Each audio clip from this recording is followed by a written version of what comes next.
మలాకి గ్రంథము మొదటి అధ్యాయము 2 నుంచి 5వ వచనాలు మనము పరిశీలన చేస్తాం. యెహోవా సెలవిచ్చినదేమనగా, నేను మీ ఎడల ప్రేమ చూపి ఉన్నాను. అయితే మీరు ఏ విషయమందు నీవు మా ఎడల ప్రేమ చూపించినందురు. చూడండి, మలాకి గ్రంథంలో 8 సార్లు, ఎన్నిసార్లు అండి? 8 సార్లు వారు ప్రశ్న వేస్తూ ఉన్నారు. ఎవరికి? దేవునికి వారు ప్రశ్న వేస్తూ ఉన్నారు. మొదటిగా మనకి 2వ వచనంలో మనం చూస్తున్నాం. ఏమని ఆ మాట అనగా, ఇప్పుడు చదువుకున్నట్లుగా, ఏ విషయమందు నీవు మా ఎడల ప్రేమ చూపితి వందురు. ఎవరంటున్నారట? ప్రజలు అంటూ ఉన్నారు. ఎవరితో? దేవునితో. నేను మిమ్మల్ని ప్రేమించాను అనంటే ప్రజలు అంటున్నారట, ఈ రీతిగా ఎట్లా ప్రేమించావు కదండి. ప్రశ్న ఎవరేస్తున్నారు? రివర్స్ ఉంది ఇక్కడ అంతా. రైట్. మళ్ళీ ఇంకొక మాట కూడా మనం చదువుదాం. 6వ వచనము, అదే అధ్యాయము 6వ వచనం కూడా మనము చదువుకుందాం. కుమారుడు తన తండ్రిని గనపరచును గదా, దాసుడు తన యజమానుని గనపరచును గదా. నా నామమును నిర్లక్ష్యపెట్టు యాజకులారా, నేను తండ్రినైతే నాకు రావలసిన ఘనత ఏమాయెను? నేను యాజకుడనైతే నాకు భయపడు వాడెక్కడ ఉన్నాడు అని సైన్యములకు అధిపతియగు యెహోవా మిమ్మును అడుగగా, అప్పుడు అంటున్నారంట, ఏమి చేసి నీ నామము నిర్లక్ష్య పెట్టితమని ఎవరు అంటున్నారంట? ఇప్పుడు ఏమైంది దేవా, మేము ఏం చేసినాం కదా, ఎందుకు ఆయన అట్లా గించుకుంటాడంటాం కదా ఒక్కొక్కసారి మనం. ఇక్కడ కూడా వారు ఏమంటున్నారు? మేము, అక్కడ అంటున్నారు ప్రజలు ఏమని సెలవిస్తున్నారు అని అనగా, అక్కడ మనం చూసినట్లయితే, ఏమి చేసి నీ నామమును నిర్లక్ష్య పెట్టితిమి. మొదటిగా మనము చూస్తే ఏమంటున్నారు వారు అక్కడ అని అనగా, నీవు మా ఎడల ప్రేమను చూపినందుకు ఏ రీతిగా, ఏ విషయంలో ప్రేమను చూపించు. మళ్ళీ అంటున్నారు, మేము ఎక్కడ నిర్లక్ష్యము చేశాం. స్పష్టంగా దేవుడు మాట్లాడుతారు. 7వ వచనం కూడా మనం చదువుదాం. నా బలిపీఠము మీద అపవిత్రమైన భోజనమును మీరు అర్పించుచు ఏమి చేసి నిన్ను అపవిత్రపరచుదుమని మీరందరూ. ఏమి చేసి నిన్ను అపవిత్రపరచుదుమని నిర్లక్ష్యం అయిపోయింది. మళ్ళా అపవిత్రపరిచితమని. 2వ అధ్యాయం 14వ వచనం కూడా చదువుకుందాం. 2వ అధ్యాయము 14వ వచనం. అది ఎందుకని మీరు అడగగా. ఎవరు అడుగుతున్నారు? ప్రజలు దేవుని క్వశ్చన్ చేస్తున్నారు, ఎందుకని మాట. 2వ అధ్యాయం 17వ వచనం కూడా మనం చదువుదాం.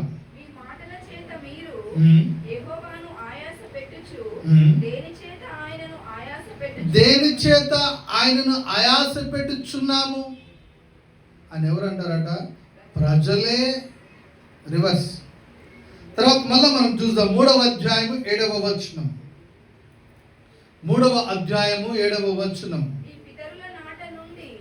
మీరు నా కట్టడలను గైకొనక వాటిని త్రోసివేసితిరి. అయితే మీరు నా తట్టు తిరిగిన ఎడల నేను మీ తట్టు తిరుగుదునని సైన్యములకు అధిపతియగు యెహోవా సెలవీయగా, మేము దేని విషయంలో తిరుగుదుమని మీరందరూ. దేని విషయంలో మేము తిరగాలి? నీ వైపు తిరిగి ఉన్నాం కదా. ప్రజలు నేటి దినాలలో కూడా ఇదే రకమైనటువంటి ఆలోచన ధోరణిలో విశ్వాసులు ముందుకు సాగుతూ ఉన్నారు. 8వ వచనం కూడా చదువుతామండి. అక్కడ కూడా ప్రజలు ఏ రీతిగా మాట్లాడుతున్నారు. 8వ అధ్యాయం. మానవుడు దేవుని యొద్ద దొంగిలునా? దేని విషయంలో మేము దొంగిలేము అని ఎవరు అంటున్నారు మళ్ళా? ఎందుకంటే ఈరోజు నా డైలీ పోర్షన్లో మలాకి గ్రంథం అండి. కాబట్టి చదువుతున్నప్పుడు దేవుడు ఆశ్చర్యరీతిగా కొన్ని విషయాలు మాట్లాడాడు. కాబట్టి ఇది ఎవరు మలాకిలోకి రారు త్వరగా, బట్ ఇది డిఫరెంట్గా మనము చూస్తూ ఉన్నాం. 13వ వచనం కూడా చదువుదాం. యెహోవా సెలవిచ్చినదేమనగా, నన్ను గూర్చి మీరు బహు గర్వపు మాటలు పలికి నిన్ను గూర్చి ఏమి చెప్పితిమని నిన్ను గూర్చి మేము ఏమి చెప్పితిమి కదండి. ప్రజలు ఎవరితో? దేవునితో మాట్లాడుచున్నటువంటి మాటలను దేవుడు తన ప్రవక్త ద్వారా, మలాకి ప్రవక్త ద్వారా తన మాటలను తెలియపరుస్తూ ఉన్నాడు. దేవుని బిడ్డలారా, నేటి దినాలలో విశ్వాసులు కూడా ఈ రకమైనటువంటి తప్పులుగా కనబడుతూ ఉన్నారు. మొదటిగా తన తప్పును తాను గుర్తించకపోవుట, రెండవదిగా నేను బాగానే ఉన్నానని మెప్పించుకొనుట. అదే రకమైనటువంటి ఉద్దేశాలతో ఇక్కడ ఉన్నటువంటి ప్రజలు కనబడుతూ ఉన్నారు. చూడండి, ఇటువంటి పోకడతో ఉన్నటువంటి సంఘము మనకి ప్రకటన గ్రంథము 3వ అధ్యాయము 15 నుంచి 18 వరకు గల వచనాలు మనం చదువుకుందాం. ప్రకటన గ్రంథము 3వ అధ్యాయము 15 నుంచి 18 వరకు ఉన్నటువంటి వచనములను మనం చదువుకుందాం. నీ క్రియలను నేను ఎరుగుదును. దేవుడు అదే రీతిగా మాట్లాడుతున్నాడు ఇక్కడ కూడా.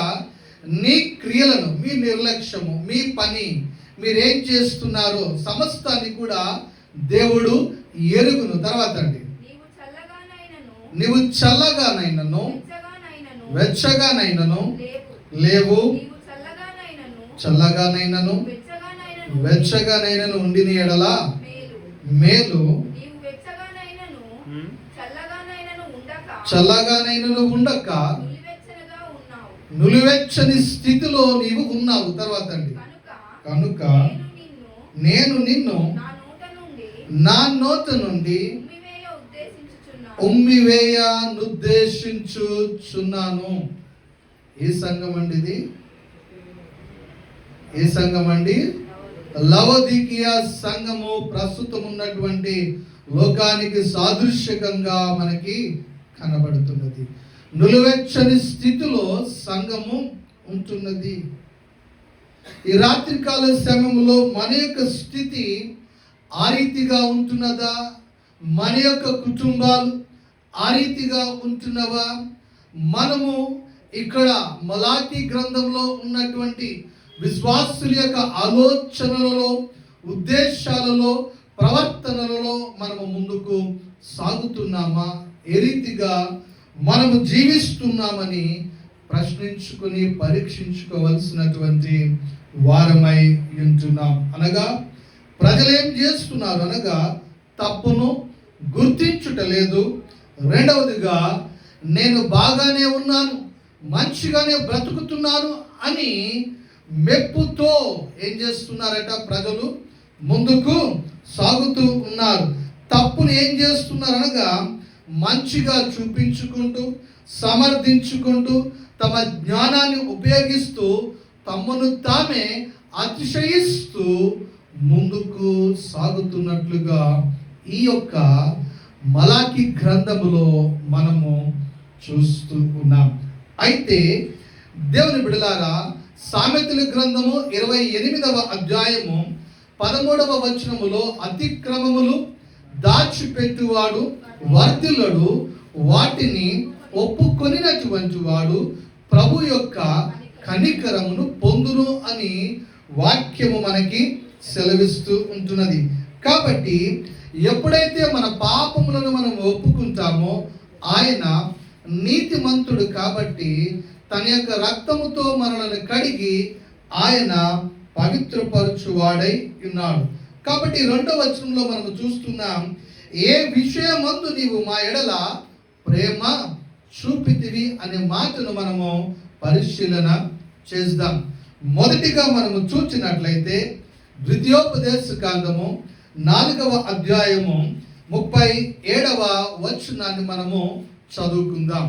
ద్వితీయోపదేశ కాండము 4వ అధ్యాయము 37వ వచనము మనము చదువుకుందాం.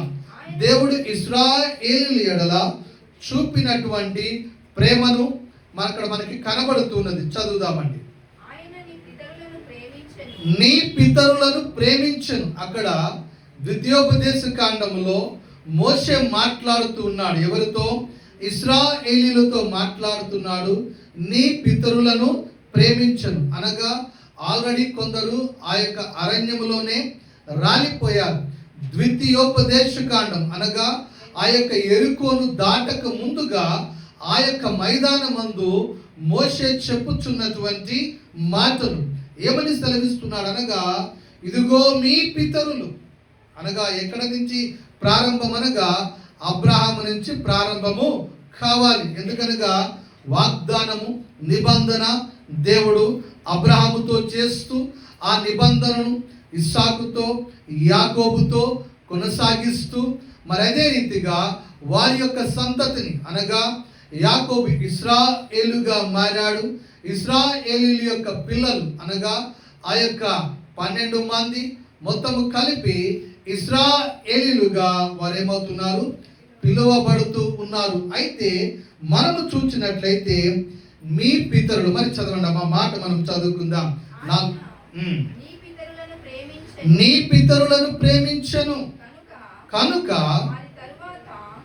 ఆ తరువాత వారి సంతానమును ఏర్పరచుకొనుడు. చూడండి, దేవుని యొక్క ప్రేమ ఏ రీతిగా వారి ఎడల వెల్లడి చేస్తున్నాడు అనగా, దేవుడు ప్రేమించాడు, అబ్రహామును ప్రేమించాడు, తర్వాత సంతానాన్ని దేవుడు ప్రేమించాడు, ప్రేమించి ఏర్పరచుకున్నాడు. ఏర్పరచుకున్నప్పుడు ఉద్దేశము కలిగి ఉన్నాడు అనగా, దేవుని యొక్క ఉద్దేశం ఏమిటనగా, నా స్వకీయ జనముగా, నా సొత్తుగా, నా స్వాస్థ్యంగా ఏర్పరచుకొని వారి ద్వారా దేవుని యొక్క ఉనికిని ప్రపంచమునకు, చుట్టూ దేశాలకు చాటించాలి, ప్రకటించాలి అనేది దేవుని యొక్క సంకల్పమై ఉంటున్నది. అయితే ఆ రీతిగా పిలిచినటువంటి దేవుణ్ణి, ఆ రీతిగా వారి మధ్యన చేసినటువంటి సూచక క్రియలను, అద్భుతాలను, న్యాయాధిపతులను, రాజులను, ప్రవక్తలను మరి నిలవబెట్టి మాట్లాడినటువంటి దేవుని యొక్క ప్రేమను వారు గుర్తెరక వారు ఏం చేస్తున్నారు, దేవునిని వారు తులనాడుతూ ఉన్నారు. నువ్వెప్పుడు మా ఎడల ప్రేమించితివి. చూడండి దేవుని యొక్క బిడ్డలారా, దేవుడు మనలను ప్రేమించి ఉంటున్నాడు. ఎప్పుడు అనగా మనం చదివినట్లయితే ఎఫెసీయులకు రాసినటువంటి పత్రిక 1వ అధ్యాయము 4 నుంచి 6 వచనాలు మనము చదివినట్లయితే, జగత్ పునాది వేయబడక మునిపే ఆయన మనలను తన కృపలో ఏర్పరచుకొనును అని మనకి ఆ యొక్క మాటలు మనకి ఆ యొక్క వచనములలో మనకి కనబడుతూ ఉంటాయి. ఉద్దేశం ఏమిటి అనగా, పరిశుద్ధముగా మనము బ్రతకాలి, నిర్దోషులంగా మనము బ్రతకాలి, జీవించాలి అనేది దేవుని యొక్క సంకల్పమై ఉంటున్నది. ఈ సంకల్పము జగత్ పునాది వేయబడక మునిపే, అందుకే మనం చదువుతుంటాం, దేవుడు లోకముని ఎంతో ప్రేమించను. లోకమనగా లోకములో ఉన్నటువంటి పాపాన్ని కాదు, లోకములో ఉన్నటువంటి మనుష్యులను దేవుడు ఏం చేస్తున్నాడు, ప్రేమించాడు. ఆ మనుషులు ఏ రీతిగా తొట్టిల్లుతున్నారో దేవుడు చూస్తూ ఉన్నాడు. తొట్టిల్లుటకు గల కారణం ఏమిటో దేవునికి తెలుసు. కాబట్టి నేను వారిలో ఉన్నట్లయితే ఇదిగో ఈ యొక్క పాపపు స్వభావాన్ని, పాపపు జీవితం నుంచి విడుదల అనుగ్రహించడానికి దేవుడు ఒక మార్గాన్ని ఏర్పరిచాడు. కాబట్టి మనము పరిశీలన చేస్తూ ఉన్నాం. దేవుని బిడ్డలారా, దేవుడు అలనాడు ఇశ్రాయేలును ఏర్పరచుకున్నాడు. నేటి దినములో దేవుడు మనలను ఏర్పరచుకున్నాడు. ఒక మాటలో చెప్పాలి అంటే సంఘాన్ని దేవుడు ఏర్పరచుకున్నాడు. కాబట్టి దేవుని యొక్క బిడ్డలారా, ఆ సంఘములో ఎవరైతే క్రీస్తు రక్తము చేత కడగబడి ఉంటున్నారో వారందరూ ఆ యొక్క సంఘములో, సార్వత్రిక సంఘములోనికి చేర్చబడుతున్నారు. సంఘానికి శిరస్సు క్రీస్తు అయి ఉంటున్నాడు. కాబట్టి దేవుని యొక్క బిడ్డలారా, ఇక్కడ మనము చూసినట్లయితే అలనాడు దేవుడు ఇశ్రాయేలీయులను ఏర్పరచుకున్నాడు. నేటి దినాలలో దేవుడు సంఘాన్ని ఏర్పరచుకొని పిలుచుకుంటున్నాడు. అయితే ఆ యొక్క ప్రేమను మనము చూపించగలుగుతున్నామా అనే ప్రశ్న మనము వేసుకోవాల్సినటువంటి వారమై ఉన్నాం. రెండవదిగా మనం పరిశీలన చేద్దాం. వారిని దేవుడు ప్రేమించి ఏర్పరచుకొని, ప్రేమించి వారిని ఎక్కడి నుంచి విడిపించాడు అనగా ఐగుప్తు దేశం నుంచి దేవుడు వారిని విడిపించి ఉంటున్నాడు. ద్వితీయోపదేశ కాండము 7వ అధ్యాయము 8వ వచనము మనము చదువుకుందాం. ద్వితీయోపదేశ కాండము 7వ అధ్యాయము 8వ వచనాన్ని మనము చదువుకుందాం. యెహోవా మిమ్మును ప్రేమించువాడు కనుకను తాను ప్రమాణమును నెరవేర్చువాడు గనుకను బాహుబలము చేత మిమ్మును రప్పించి దాసుల గృహములో ఫరో చేతిలో నుంచి దేవుడు వారిని విడిపించెను. దేవుడు ఇజ్రాయేలును విడిపించాడు. ఎవరి చేతిలో నుంచండి? ఫరో యొక్క దాస్యములో నుంచి. అయితే దేవుడు మనలను పిలుచుకున్నాడు, ఏర్పరచుకున్నాడు. మనలను ఆయన విడిపించి ఉంటున్నాడు. ఎక్కడి నుంచి అనగా పాపము నుంచి ఆయన మనలను విమోచించి ఉంటున్నాడు. ఆ మాట మనము చదువుకుందాం. రోమీలకు రాసినటువంటి పత్రిక 5వ అధ్యాయము 8, 9 వచనాలు మనము చదువుకుందాం. రోమీలకు రాసినటువంటి పత్రిక 5వ అధ్యాయము 8, 9 వచనాలు మనము చదువుకుందాం. అయితే దేవుడు మన ఎడల తన ప్రేమను వెల్లడిపరచుచున్నాడు. అదెట్లనగా మనం ఇంకను పాపులమై ఉండగానే క్రీస్తు మన కొరకు చనిపోయాను కాబట్టి ఆయన రక్తము వలన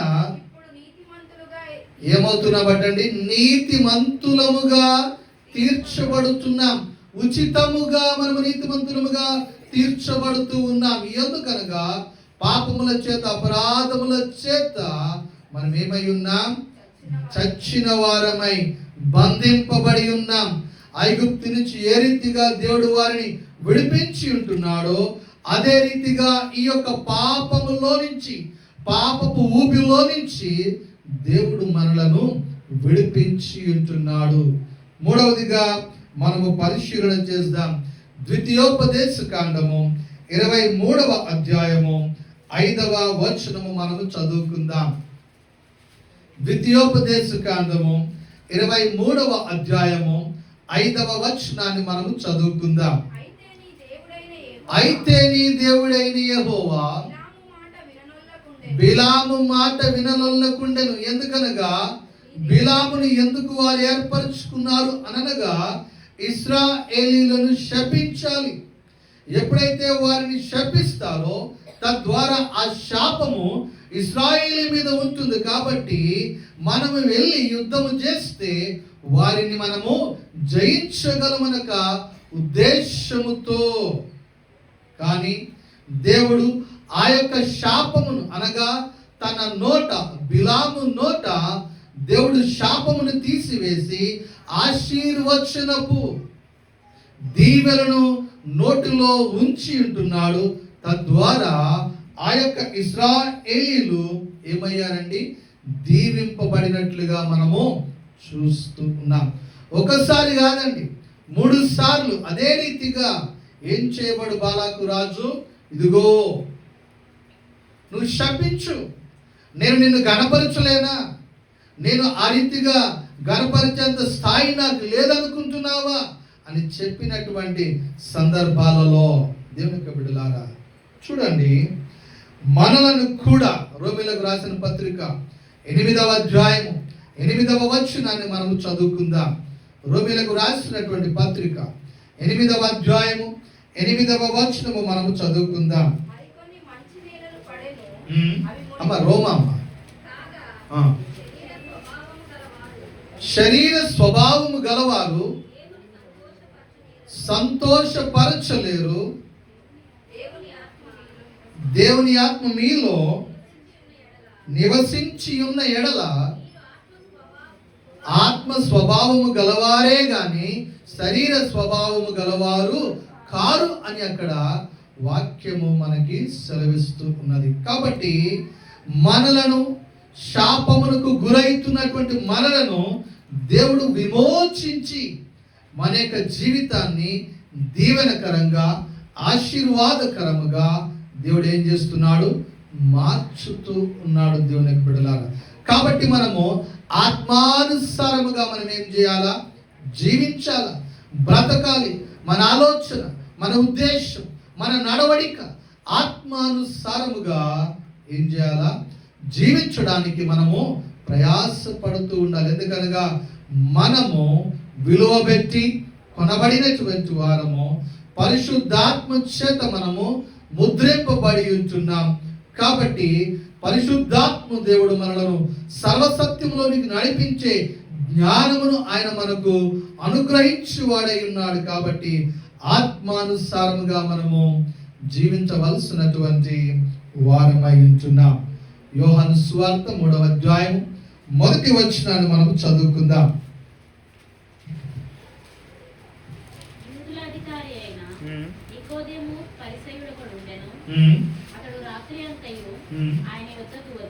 ఆయన యొద్దకు వచ్చి, బోధకుడా, దేవుని యొద్ద నుండి మేమెరుగుదుము. అయితే దేవుని యొక్క ప్రేమ ఏ రీతిగా ఉందనగా, తన ప్రాణము కంటే ఎక్కువగా దేవుడు మనలను ప్రేమించాడు. అది దేవుని యొక్క ప్రేమ. మన నిమిత్తము ఆయన సిలువలో చనిపోయి ఉంటున్నాడు. చివరి రక్తపు బొట్టు వరకు ఆయన కార్చి మనలను ఆయన విమోచించి ఉంటున్నాడు. ఇది దేవుని యొక్క ప్రేమ అయి ఉంటున్నది. చూడండి, మాట మనం చదివినట్లయితే యోహాను సువార్త, క్షమించండి, మొదటి పత్రిక, యోహాను రాసిన మొదటి పత్రిక 3వ అధ్యాయము 16వ వచనము మనము చదువుకుందాం. ఆయన మన నిమిత్తం తన ప్రాణము పెట్టెను కనుక దీని వలన ప్రేమ ఎట్టిదని తెలుసుకొనుచున్నాము. చూడండి, ఇక్కడ మనకి కనబడుతున్నది ఏమని అనగా, ప్రభు అయినటువంటి యేసుక్రీస్తు వారు సిలువలో, కలువరి సిలువలో నీ గురించి, నా గురించి ఆయన ప్రాణము పెట్టి ఉంటున్నాడు. కాబట్టి అది దేవుని యొక్క ప్రేమ. ఆ ప్రేమను మన ఎడల ఆ రీతిగా వెల్లడిపరిచి ఉంటున్నాడు. ఇశ్రాయేలీయులు అడుగుతున్నారు, ఏ రీతిగా నీవు మమ్మల్ని ప్రేమిస్తున్నావు అని అడిగినప్పుడు ఆ యొక్క 2వ వచనంలో దేవుడు అంటున్నాడు, ఇదిగో ఏశావు యాకోబులు ఉన్నారు, యాకోబులు నేను ఏం చేశాను? ప్రేమించి ఉంటున్నాను, ఏర్పరచుకున్నాను, పిలుచుకున్నాను. దేవుని యొక్క ఉద్దేశం, దేవుని యొక్క సంకల్పాలు వేరుగా ఉంటే దేవుని యొక్క బిడ్డలారా ఆ రీతిగా మాట్లాడుతూ, చూడండి, ఏశావు జ్యేష్ఠత్వాన్ని అమ్ముకున్నాడు. మారు మనసు పొందడానికి అవకాశం లేక విసర్జింపబడినని హెబ్రీయులకు రాసినటువంటి పత్రికలో మనం ఆ మాటలు మనము పరిశీలన చేస్తూ ఉంటాం. దేవుని యొక్క బిడ్డలారా, దేవుడు తన యొక్క ప్రేమను మన ఎడల వెల్లడి పరిచయించున్నాడు. ఆయన మనలను పిలుచుకున్నాడు, ఏర్పరచుకున్నాడు, విమోచించాడు. తన రక్తముతో ఆయన మనలను కడిగి పవిత్రపరిచి తన సొత్తుగా ఆయన మనలను ఏర్పరచుకుని ఉంటున్నాడు. అయితే ఈ రీతిగా ఏర్పరచబడిన బిడలమైనటువంటి మనము మన విశ్వాస జీవితంలో ఆయనను మనము గుర్తెరుగుతున్నామా? ఆ ప్రేమను మనము చూడగలుగుతున్నామా? ఒకసారి మనము ప్రశ్న వేసుకుందాం. ఈ యొక్క దినములలో తిరిగి మనము జ్ఞాపకం చేసుకుంటూ ఉన్నాం ప్రభు వారి యొక్క శ్రమలను, ఆయన శరీరధారిగా వచ్చినటువంటి విధానమును, ఆయన మరణించినటువంటి ఆ యొక్క పరిస్థితులను పరిశీలన చేస్తూ అతి సమీపముగా ఉండడానికి మనలను మనము సరిచేసుకుంటూ ఉంటున్నాం. మరి అంతటి ప్రేమను చూపించినటువంటి దేవునికి ఏ రీతిగా మన యొక్క ప్రేమను మనము చూపిస్తూ ఉన్నాం. ఆయన ఆజ్ఞలలో మనం ఏం చేయాలట? జీవించాలి, బ్రతకాలి. మాటతో కాక క్రియతో ఏం చేయాలి? మనము ప్రేమించాలి. ప్రేమిస్తున్నాను అని అంటే దాని అర్థం ఏంటండి? ఆజ్ఞలలో జీవిస్తున్నట్లుగా. కాబట్టి దేవుని బిడ్డలారా, మనం ఆ రీతిగా ప్రేమిస్తూ, ఆజ్ఞలలో బ్రతుకుతూ, జీవిస్తూ ఆయన సాక్షిగా ముందుకు సాగుతున్నామా లేదా పరీక్షించుకుందాం. పరీక్షించుకొని ఒక నిబంధనతో, ఒక తీర్మానంతో ముందుకు సాగుదాం. దేవుడు అట్టి కృపతో మనల్ని నింపి నడిపించును గాక. మమ్మల్ని మిక్కిలిగా ప్రేమించిన మా ప్రియ పరలోకపు తండ్రి, మీకు వందనములు, స్తోత్రములు, స్తుతులు చెల్లిస్తుంటున్నా. ప్రభా, నీ ప్రేమ అమూల్యమైనటువంటిది నాయన ప్రభా. అయ్యా నాయన ప్రభా, మా నిమిత్తము తండ్రి నీ యొక్క ప్రాణమును పెంచినటువంటి దేవా, మీ కొందనాలు, స్తోత్రాలు, స్తుతులు చెల్లిస్తుంటున్నాము తండ్రి. తిరిగి నీ యొక్క స్వారూప్యములోనికి నాయన ప్రభ పరిశుద్ధులుగా, నిర్దోషులుగా నిలవబెట్టుటకు నాయన ప్రభ అయ్యా మమ్మల్ని ఏర్పరచుకున్న దేవా, మీ కొందనాలు చెల్లిస్తుంటున్నాం. ఆత్మానుసారంగా జీవిస్తున్నాను ప్రభ, నీ సాక్షులుగా ఈ లోకంలో ముందుకు సాగుటకు నీ కృపతో నింపి నడిపించమని నజరేయుడైన యేసు నామమున అడుగుచున్నాము తండ్రి. ఆమేన్.